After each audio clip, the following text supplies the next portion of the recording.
boş var. Tepesinde oturalım. Bir gezişi sınıfta boşlar buluyor. Ben artık bir Oturalım. Allah'lar bugün sabahımızı olsun. Önce canlıda şimdi renk albastayız. Birbirimize jastik ekleyelim. bugün sabahta bir saat. Bugün sabahta korku yapacaksınız. Bugün sabah aşık sabahında yapacaksınız. Rahmet. Bugün sabah sattık afiyet olsun. Rahmet. Arkadaşlar Cadır abi. Birim de bu. Konuyu. Rahmet oturayım. Yani bugün sabahımızda jastik üstüne birbirimize jastik ekleyelim. Aytınlar hep. Oturamız rahmet. Енді сабағымызды қарай үй тапсырмасы үйге берген істерге 6 тапсырма етін орындап келді.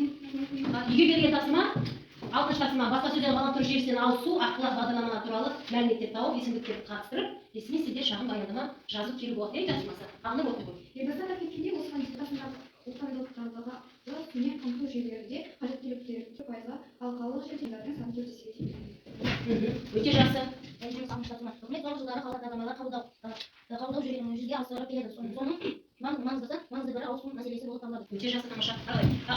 Елімізде ерекше назар алынған мемлекеттік есептегіш құралдарды қалалық және ауылдық жерлерде орнату, жерасты суларды зерттеу жұмыстарын жүргізу. Тамаша.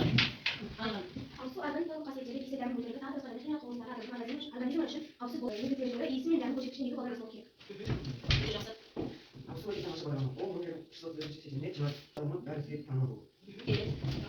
Елімізде ерекше назарға алынған мемлекеттік саясаттың бірі қазақстандықтарды сапалы отандастырған ауыз сумен қамтамасыз ету. Суды есептегіш құралдарды қалалық және ауылдық шараларға қатыстырылған. Өте жақсы. Келді. Яғни бәрі тапсырма соңында келді. Ең алты тапсырманы енді қарай. Бір сұрақ, бір жауап әдісі арқылы өткен сабақта біз тәбетномаларға байланысты режим өтіп қояйық. Енді соған байланысты есімдік дегеніміз не? Кім айтады? Есімдік деген зат сан есімдерді орнына қойылатын. Орнына жүретін.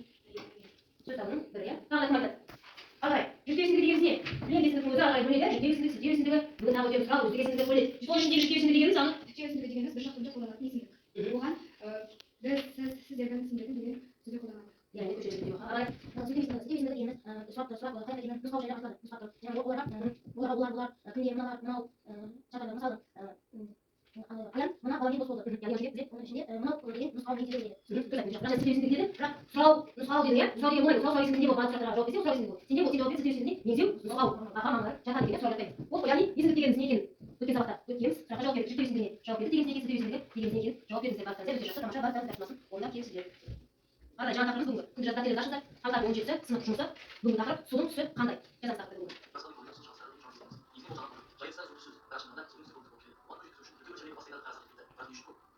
Яғни судың түсі қандай біздің тақырып, иә? Сонымен судың түсі қандай болады? Судың түсі болып қызыл жасыл. Негізі түсте өзінің негізгі іші бар екен, иә?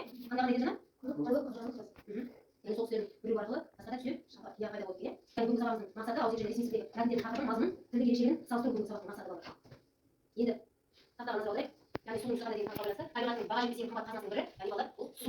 Су тіршілік көзі, жердің нәрі. Су адам өмірінде ол тектен кейінгі екінші орын алатын маңызды қосылыс, иә? Су оның еңбектерде түссіз, иіссіз, дәмсіз сұйықтық ретінде сипатталады екен. Иә, білеміз сол судың түсі?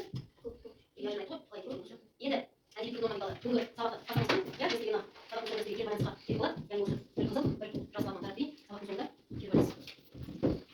Ал бүгінгі біздің тақырыптарымыз берген. Енді бізде бүгінгі сұрау есімдігі мен өзі есімдігі беріпті. Сұрау есімдігі дегенде атайып тұрғандай, яғни жауап алу мақсатында мен мақсатпен сұрау мағынасында болатын барлық қазақ тілінде сұрақтар бар ғой. Қандай сұрақтар бар? Кім айтады? Жалпы қазақ тілінде қандай? Кім, не, тағы қайда, кімнен, кімге, неге? Яғни осы сұрақтың бәрі бізде, осы сұрақтың бәрі, сөздердің бәрі, сұрау есімдіктердің бәрі, яғни бізде сұрау есімдігіне жатады екен. Яғни мысалы сұрақ қойшы, кезек, мына мысалы біреу, мысалы мен жазбаймын, сендер қашан келдіңдер? Иә? Өздерің сұрау есімдігіне мысал келейікші, айған.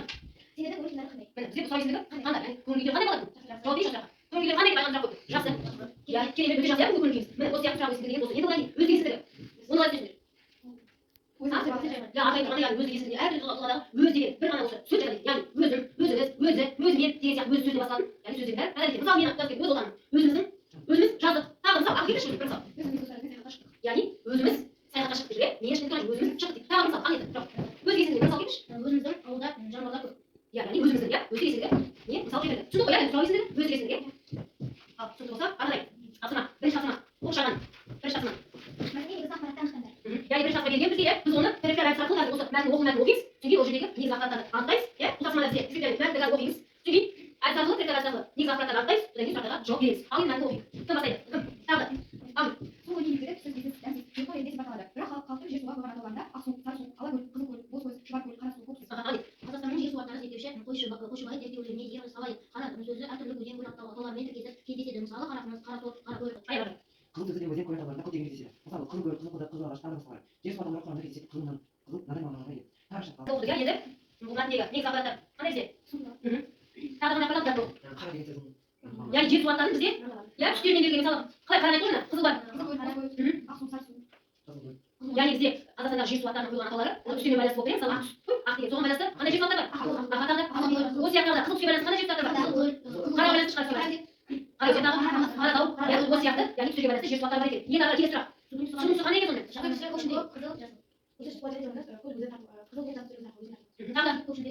Тағы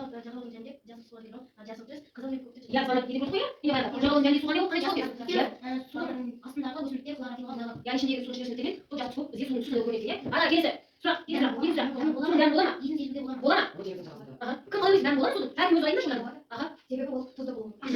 мысалы қарапайым өзіміздің ауылда шынайы мысалы біздің ауылдың суы қандай тәтті судымыз ба иә тәтті су ал көрші ауылда бар ғой бізде суымыз дейді ащы тұщы суымыз иә ал біздің ауылдың суы яғни тәтті су иә мысалы былай деген сұраққа жауап бере аламыз ары тағы Иісін сезуге болады. бола ма иісін сезуге болады Тұзды суларды қышқылдау ол дәл жоқ ішіндегі иіс тайып иіс сезе алады ба қалай сеземіз жаңағы балшық болған соң иісі бола ма иә балдың иістер бола ма иә жаңағы иістер болады судың иісі болады ары келесі сұрақ Өлген аралары түрлі түсті бояу болуы себебі не? жаңа жауап беріп қояды қалай тағы айтайыншы Менің ойымша олар судың қандай болғанын білмегендіктен Ақсу, Сарысу алып өздері өздері жазып. яғни атауға өзгертудің атауların түрлі түсті болу себебі не Себебі осы ішінде бағдарлардың жетуар түсімен жазылып болады және де бағдарлардың өз түсі яғни сұраққа бірінші тасымаға бәріміз сұраққа жауап беруге дұрыс ары қарай екінші тасыма бізде екінші тасыма беріпті кім бар оқшы екінші тасыма Көптеген ақ сумен байланысты жер су атауларын қазақстанда. иә яғни сәл осы оқу мәтінді орындадық қой иә яғни қазақстанның жер су аттарын түске байланысты атаған иә соған байланысты мына жерде сізге бір тасыма беріпті қателеспей ақ қойыңыз қаражалыңызды яғни көк түске ақ түске байланысты жер су аттарын тоқтатайықшы жинап осы парақшаға орындаймыз иә болды ал тасыма кім көк су, көкшетау, көктөбе, көктерек. Ақ су, Ақжайық, Ақорда, Ақтөбе. өте жақсы ары Көк су, Көкшетау, Көктерек, Ака, Ақсу, Алакөл, Атырау, Ақтөбе. Көк су, Көктөбе, Көкшетау, Көкқұдық. Ақсу, Алсу, Ақөзен, Ақбұлақ. яғни бәріміз бұл тасыманы яғни түске байланысты жер су аттарын тоқтатып жаздық иә келесі тасыма үшінші тасыма қарайшы кітапты үшінші тасыма дейді неге тасыма берді біріншіден келе қараймыз біріншіден келсе сұрау есептерін кіріктіріп оқу мәтініне қатысты бес сұрақ жазыңдар дәптер ашамыз үшінші тасыманың біріншіден дәптер орындайды алдыңыз кім тақта ашады кім кеп ол мәтіндегі сұрау есептерін қатырып сұрақты ұштарына Қазақстанның жер су аттарын зерттеген кім? зерттеген кім яғни оқу мәтініне қатысты біз бір сұрақ жазуға ары қарай тағы сұрақ беріп ашайық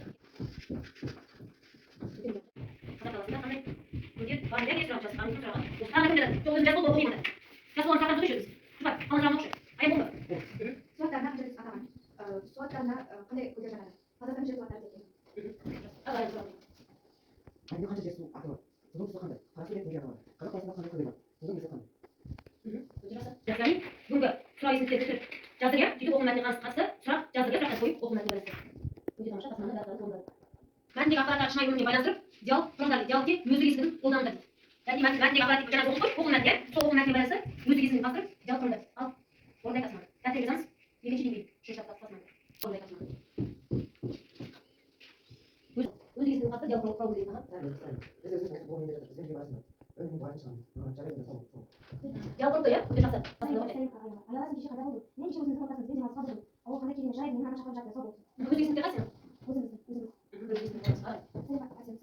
Әдетен қызыл сөйлер кездесетін жер су аттарын безінбейді. Яғни де мысалы қызыл көл, қызыл жайық, қызыл жібек. Сен өзің безінбейді. Яғни бұл жерде өз есігінде безінбейді. Өте жеңіл. иә өте жақсы яғни сен бұл мәтінге байланысты соған байланысты мәтінішкен өз есігін қатыстырып диалог жасады тағы кім оқыған жарайды өте жақсы ендеше осы тасымадан болмақ болды иә осыны айтайық келесі тасымаға сол үшінші деңгей тасыма беріп қалады бізге кададан иә қазақстанда өзен көлдер атауларына басқа қандай түр түсі білетін сөздер бізден анықтады дейді қандай сөздер бар кадада бізден кім шығады катаға яғни бүгінгі неге байланысты судың түсіне байланысты жаңағы ақ қара қызыл деген қандай түске байланысты жер су аттары оқып шығады иә сарысу тағы ақмола ақ түске байланысты тағы аға өзі айтады қарағанды өте жақсы қарағанды тағы кім ал неше тағы да қара ақтамыз бар тағы да қызылорда қызыл түске байланысты ақтөбе тағы да қандай бар қара қызыл қаран таптық тағы бар ма басқа одан кім тағы Көкпекті, көк неге жатады. көп түске көк бетті деп иә көк түске байланысты тағы да Және де қарақарлы, қарағайлы қарақарлы, қайнар аха өте жақсы ал тасыманы яғни қазақстандағы өзен көлдер атауларына түске байланысты сөздерді анықтап жазып иә өте жақсы кәкене өтіп қалды осы үшінші деңгейге жер су аттарын жаңағы өтір ағылшы сол қызылорда қарағанды деп иә үшінші деңгейге жазып болды ата яғни соның түсі қандай екенін түсініксіз болар болмай ма? Иіссіз ма, иіссіз ба, дәмді ма, дәмсіз ба? Яғни сұрақтарына жауап бердік, иә? Сөйтіп соған байланысты сіз сұрау есімдігі мен өздік есімдігін ережеге байланысты тапсырмалар орындадық. Деңгейдегі тапсырмаларда қатарға байланысты тапсырмалар орындадық. Соған байланысты германия салдық. Жаңа бердіңіз деdik, иә? Соған жазыңыздар бүгін сабақта. Түсіндіңіздер ме? Түсінбедіңіздер ме? Сұрақтарыңыз бар ма? Соған кері жазып. Алма ағашы емес? Түсіндік па, түсінбедік па? Бүгін сабақта. Сұрақтарыңыз бар ма? Мінекей алма ағашы емес. Сен жазып бересіз. Неге тапсырма қалады? 6 тапсырма. Есімдіктерді қатыстырып, өлеңді өз сөздерімен бес алып сөйлеу. Балалар